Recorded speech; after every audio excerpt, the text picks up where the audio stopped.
Hello students, welcome to fearless गणित।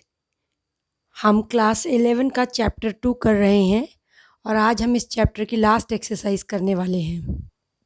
जैसा कि आप सभी को पता है, लास्ट एक्सरसाइज मिसलेनियस एक्सरसाइज है। मिसलेनियस एक्सरसाइज के फर्स्ट क्वेश्चन से स्टार्ट करने वाले हैं हम। Now first question is the relation f and g is defined by f x equal to x square for x less than greater than equal to 0 and less than equal to 3x 3 less than equal to x less than equal to 10 means जब आपका x 0 और 3 के equal या इनके बीच का कोई number है तो आप एफ एक्स की पहली ब्रांच यूज़ करेंगे, और 3 से बड़ा और 10 तक नंबर है तो आप सेकेंड ब्रांच यूज़ करेंगे। इसी तरह से जी एक्स बताया गया है। यहाँ भी जी एक्स की दो ब्रांचेस बनाई हैं। 0 से 2 तक के लिए एक्स स्क्वायर है ये, और 2 से 10 तक के लिए ये 3x है। आप पहली बार इस तरह के फंक्शन करने जा रहे हैं जहाँ आपके पास इस तरह की ब्रांचिंग है। यहाँ हम इसे इस ब्रांच कौन सी ब्रांच यूज़ होगी ये हम x की वैल्यू देखकर डिसाइड करते हैं। अब हम देखेंगे कि हमारा फंक्शन f फंक्शन है या नहीं है, फिर हम देखेंगे g हमारा फंक्शन है या नहीं है। तो चलिए स्टार्ट करते हैं इसे हम। देखिए f की डेफिनेशन ये है आपके पास। अब आपके पास 3 पे दो वैल्यूज़ आ रही हैं। हमें क्या करना है, हमें इन दो वैल्यूज़ को चेक करना है क्या ये दो वैल्यूज़ सेम है या अलग अलग है। अगर ये दो वैल्यूज़ सेम है तो ये फंक्शन होगा, और अगर ये दोनों वैल्यूज़ अलग अलग हैं तो ये फंक्शन नहीं होगा। तो हम f3 कैलकुलेट करते हैं पहली ब्रांच के अकॉर्डिंग, क्योंकि 3 पहली ब्रांच में भी है और दूसरी ब्रांच में भी है। x इक्वल टू 3 भी है यहाँ। पहली ब्रांच के अकॉर्डिंग ये होगा एक्स स्क्वायर यानी कि 3 का स्क्वायर विच इज़ 9, और दूसरी ब्रांच के अकॉर्डिंग इसकी वैल्यू होगी 3 इंटू एक्स यानी कि 3 इंटू 3 विच इज़ ऑल्सो 9। तो दोनों ही वैल्यू f की सेम है। f3 has only one value, therefore f is a function। अब देखिए जी पे देखते हैं इसी तरह से। जी के लिए हमें 2 पर चेक करना है। व्हेन x इज 2 ये ब्रांच भी एप्लीकेबल है, व्हेन x इज 2 ये सेकेंड ब्रांच भी एप्लीकेबल है। G2 जब आप पहली ब्रांच लगा रहे हैं, पहली ब्रांच है एक्स स्क्वायर यानी कि 2 का स्क्वायर, इट इज़ 4, और इन G2 अब आप नीचे की ब्रांच लगाइए 3 इंटू एक्स यानी कि 3 into 2 it is 6। G2 has two values, two images। G2 has two values। तो हमारे फंक्शन की डेफिनेशन ये कहती है कि अगर यहाँ आपके पास एक डोमेन है और यहाँ को डोमेन है तो यहाँ से एक ही एरो जानी चाहिए एक एलिमेंट से। अब आपका 2 2 पे जा रहा है, एक 4 पे जा रहा है, एक 6 पे जा रहा है, तो ये फंक्शन नहीं है। Therefore G is not a function. छोटी सी बात है, बस आपने ये ध्यान रखना है अपने ब्रेक पॉइंट पर दोनों वैल्यूज़ लेकर हमें चेक करना है, और अगर वो सेम आते हैं तो हमारा ये फंक्शन कहलाएगा, अगर सेम नहीं है तो ये फंक्शन नहीं है। Now question number 2, f x equal to x square, और आपको ये वैल्यू कैलकुलेट करनी है। बहुत ही ईजी क्वेश्चन है। तो आपका एफ एक्स ये है, एफ वन क्या होगा, 1 का स्क्वायर। पहले हम लिख लेते हैं, एफ 1.1 क्या होगा, वो होगा 1.1 का स्क्वायर विच इज़ 1.21। f1 क्या होगा, f1 is 1 square which is 1।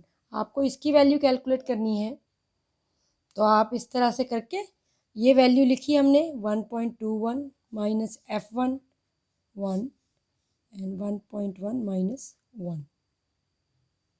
So this is 0.21 upon 0.1, तो ये आपका बन गया 2.1। So this is the answer. ना question number 3, find domain of this function. ये फंक्शन आपको दिया हुआ है, इसकी डोमेन निकालनी है। इस तरह के फंक्शंस को हम कहते हैं रैशनल फंक्शन, जहाँ आपके पास न्यूमरेटर में भी एक पॉलिनोमियल है और डिनोमिनेटर में भी पॉलिनोमियल है। डोमेन मीन्स वो पॉइंट्स जहाँ ये फंक्शन डिफाइंड ना हो। तो फंक्शन कहाँ डिफाइंड नहीं होगा? जहाँ आपका डिनोमिनेटर 0 होगा। So f x is defined if denominator is not equal to 0। अब आपको इसके फैक्टर्स बनाने तो आते ही हैं।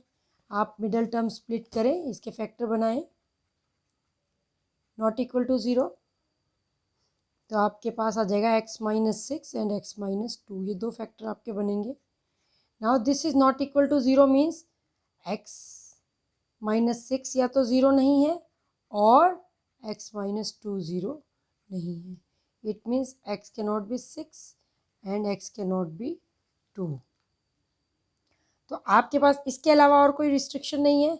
सो आपकी डोमेन में रियल नंबर के सारे नंबर्स आ सकते हैं, एक 2 नहीं आ सकता, एक 6 नहीं आ सकता। तो आप इसे लिखेंगे r-2, 6।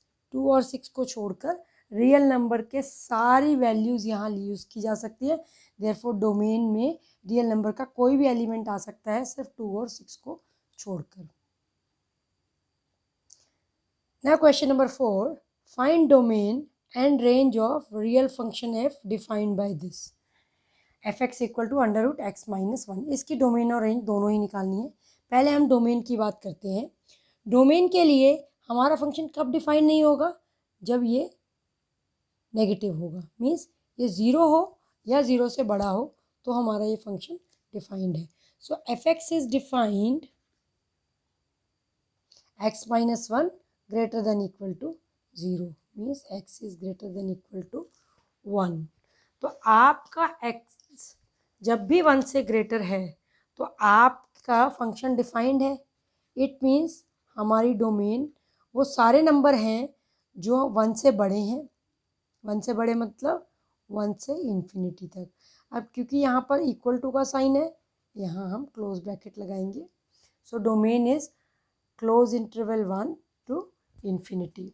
अब बात आती है रेंज की। तो रेंज के लिए हम यहीं से स्टार्टिंग करते हैं। हमारा x कहाँ से कहाँ तक है? हमारा x 1 से इन्फिनिटी तक है। 1 में ग्रेटर देन इक्वल टू का साइन आएगा और इन्फिनिटी में लेस देन तक चलेगा। अब आपको बनाना है ये, यहाँ हम ले लेते हैं y हमारा है x-1। तो हमें ये फंक्शन क्रिएट करना है यहाँ। तो पहले हम -1 करते हैं सभी में। इन्फिनिटी -1 तो एक ही बात है, तो हम इन्फिनिटी लिख लेते हैं। तो ये आ गया 0 less than equal to x-1। अब ये बनाने के लिए अंडर रूट करना है, सभी पे हम अंडर रूट करेंगे। क्योंकि आपका नंबर ग्रेटर देन 0 है तो नेगेटिव नहीं आएगा यहाँ आपके पास। 0 less than equal to under root x-1, यहाँ इक्वल टू नहीं लगाएंगे हम इन्फिनिटी में। So what is this y? तो y की वैल्यू कहाँ से कहाँ तक आ सकती है? 0 से इन्फिनिटी तक। सो रेंज क्या आ गई हमारी? Range is close interval 0 to infinity. Close interval 0 to infinity, ये हमारी रेंज आ गई। सो डोमेन क्या आई हमारी? -1 से इन्फिनिटी। रेंज क्या आई हमारी? 0 to infinity. Now question number 5, find domain and range of real function f defined by fx equal to x-1। Real function means x हमारी रियल वैल्यूज़ होगा, रियल वैल्यूज़ ले सकता है हमारा x। तो हम यहाँ देखेंगे आपका ये एब्सोल्यूट वैल्यू फंक्शन है जिसे आप मॉड फंक्शन कह रहे हैं। अब यहाँ पर कौन से कब ये डिफाइन नहीं होगा? ऐसी तो कोई वैल्यू नहीं है जहाँ ये डिफाइन ना हो। तो हमारी यहाँ डोमेन हो गई कंप्लीट R, क्योंकि आप एब्सोल्यूट वैल्यू किसी की भी निकाल सकते हैं। x पॉजिटिव होगा तो भी डोमेन आपका एब्सोल्यूट वैल्यू निकल जाएगी, नेगेटिव होगा तो भी निकल जाएगी, 0 होगा तो भी निकल जाएगी। तो हमारा डोमेन R आ गया, मीन्स -इन्फिनिटी से +इन्फिनिटी तक। अब आपको रेंज निकालना है। तो x इज़ बिटवीन -2 +इन्फिनिटी, ये आ गया। अब हमें y बनाना है। y हमारा ये फंक्शन है, x-1 किया हमने। इन्फिनिटी में अगर हम +-1 करते हैं तो वो इन्फिनिटी ही रहता है, ये आ गया। अब आप मॉड साइन लेंगे, एब्सोल्यूट वैल्यू लेंगे। अब आप देखिए यहाँ पर जब हम एब्सोल्यूट वैल्यू लेंगे तो आंसर, मिनिमम आंसर 0 हो सकता है। नेगेटिव पार्ट कैंसिल हो गया इसका, ऐसे आ गया ये आपके पास, ये आपके पास y आ गया। सो ये आ गया आपके पास। अब 0 एक रहेगा जहां आपको सोचना पड़ेगा। देखिए क्या आपका ये नंबर कभी 0 बन सकता है? यस, ये नंबर 0 बन सकता है। कब? जब आपका x 1 हो, और 1 आ सकता है, इसलिए हम 0 को इंक्लूड करके चलेंगे। So range is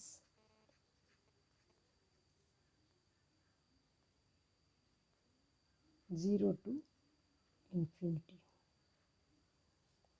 domain is R, range is this. जब भी आप इस तरह के क्वेश्चंस करें, अपने आंसर्स को या तो ब्लॉक्स में लिखें या लास्ट के कंक्लूजन में लिख दें, domain is R, range is 0 to infinity. कई बार हमारा क्वेश्चन बड़ा होता है और मेन जिस्ट आपके क्वेश्चन का बीच में ही कहीं खोकर रह जाता है, इसलिए अपने रिजल्ट को हाईलाइट ज़रूर करें। क्वेश्चन नंबर 5, क्वेश्चन नंबर 5 इस तरह से लिखा हुआ है आपका, f x equal to x comma x square 1 plus x square this from R to R determine range. सबसे पहले आपको इस चीज़ को समझने की ज़रूरत है। आपको पता है कि जब आप रिलेशंस में टपल फॉर्म में लिखते हैं, ऑर्डर्ड फॉर्म में लिखते हैं, जिसे आप ऑर्डर्ड पेयर कहते हैं, तो पहला कोऑर्डिनेट एक्स होता है और दूसरा क्या होता है? दूसरा वाई आता है, जो कि एक्स पे डिपेंड करता है। तो ये आपके वाई की वैल्यू है। तो सबसे पहले तो जब जब भी आप अपना क्वेश्चन करेंगे इस तरह का, तो आप इसे अपनी लैंग्वेज में लिखेंगे या जिस तरह से आपको कंफर्टेबल है वो आप लिखेंगे। तो आपने लिखा y इक्वल टू, अब ये आपको कुछ समझने वाली भाषा आपके लिए बन गई है, या इसे एफ एक्स भी कह सकते हैं। कहने का मतलब ये है कि जब भी आप x की वैल्यू पुट करेंगे तो y की वैल्यू आएगी। तो ये इंडिपेंडेंट वेरिएबल है आपका x, y is depending on x। Range का मतलब है आपको y निकालना है कि ये क्या क्या रिजल्ट्स आ सकते हैं, y की क्या क्या वैल्यूज़ पॉसिबल हैं। चलिए उसी तरह से देखते हैं हमने कैसे समझा था उस क्वेश्चन में। हमने कहा x कहाँ से कहाँ है? x हमारा माइनस इन्फिनिटी से प्लस इन्फिनिटी है। तो एक्स स्क्वायर, क्योंकि स्क्वायर इन्वॉल्व है यहाँ, हमें ये फंक्शन बनाना है। एक्स स्क्वायर कहाँ से कहाँ होगा? एक्स स्क्वायर की मिनिमम वैल्यू 0 हो सकती है, क्योंकि यहाँ 0 आ सकता है। व्हेन एक्स इज 0, ऊपर आएगा 0, नीचे आएगा 1 प्लस 0, 0 अपॉन 1 इज 0, और इन्फिनिटी तक ये होगा। तो एक तो ये आ गया कि आपका, और वैसे भी अगर आप यहाँ देखें y जो आपका आने वाला है, y इज़ पॉजिटिव, दिखाई दे रहा है आपको? ये तो आप यहाँ सीधा ही लिख दीजिए, clearly y is greater then 0 और इक्वल टू 0 भी मैंने अभी आपको समझाया। व्हेन x इज़ 0, तो ये 0 अपॉन 1 बनेगा, जो कहेगा कि ये 0 भी हो सकता है। तो y is greater than equal to 0। अब इसकी बात आती है, अब इसके नीचे डिनोमिनेटर लेके आना है आपको, राइट? अब आपके पास y की पीछे की वैल्यू तो आ गई, इसका आगे की लिमिट हमें चाहिए कि y की मैक्सिमम वैल्यू क्या हो सकती है। मिनिमम वैल्यू 0 हो सकती है। तो आप यहाँ देखिए, एक्स स्क्वायर और 1 प्लस एक्स स्क्वायर, इन दोनों में से कौन सी वैल्यू बड़ी होगी? क्लियर सी बात है, ये वैल्यू बड़ी होगी। ये वैल्यू कभी भी इक्वल होगी क्या? No, this value can not be equal, क्योंकि जब आपका x 0 है तो ये 0 होगा और ये 1 होगा, तो ये कभी भी वैल्यू आपकी इक्वल नहीं होगी। स्ट्रिक्टली ये वाला साइन चलेगा। अब आप दोनों तरफ 1 प्लस एक्स स्क्वायर से डिवाइड करेंगे, तो ये बन गया 1 प्लस एक्स स्क्वायर, और यहाँ आ गया 1 plus x square divide by 1 plus x square 1। X square upon 1 plus x square is less than 1, strictly less than 1। Now what is this? This is y, y is less than 1। एक आपके पास ये आ गया, y is greater than 0। ये हमने क्यों कहा is greater than 0? X square positive है, हमेशा पॉजिटिव रहेगा। ये 1 प्लस एक्स स्क्वायर भी पॉजिटिव है, पॉजिटिव अपॉन पॉजिटिव हमेशा पॉजिटिव आएगा, तो ये कभी नेगेटिव नहीं हो सकता। सो ये हो गया आपका पॉजिटिव। मिनिमम वैल्यू आपकी 0 हो गई, मैक्सिमम वैल्यू 1 हो गई, तो y इज़ बिटवीन 0 एंड 1। सो आपकी रेंज अगर आप सेट फॉर्म में लिखना चाहें तो रेंज इसकी कहलाएगी close interval 0 to open interval 1, इस तरह से, इस तरह से। तो ये आपका क्वेश्चन नंबर 6 हो गया। आज की क्लास हम इसी क्वेश्चन तक रोकते हैं। आधी एक्सरसाइज बची है, वो हम नेक्स्ट क्लास में करेंगे। मुझे पूरी उम्मीद है कि आपको ये क्वेश्चन समझ आ गए होंगे। अगर आपको ये समझ आ गए हैं तो इसे लाइक करें और अपने फ्रेंड्स को शेयर करें ताकि वो भी इन्हें इतनी ही आसानी से कर पाएँ। Thank you very much.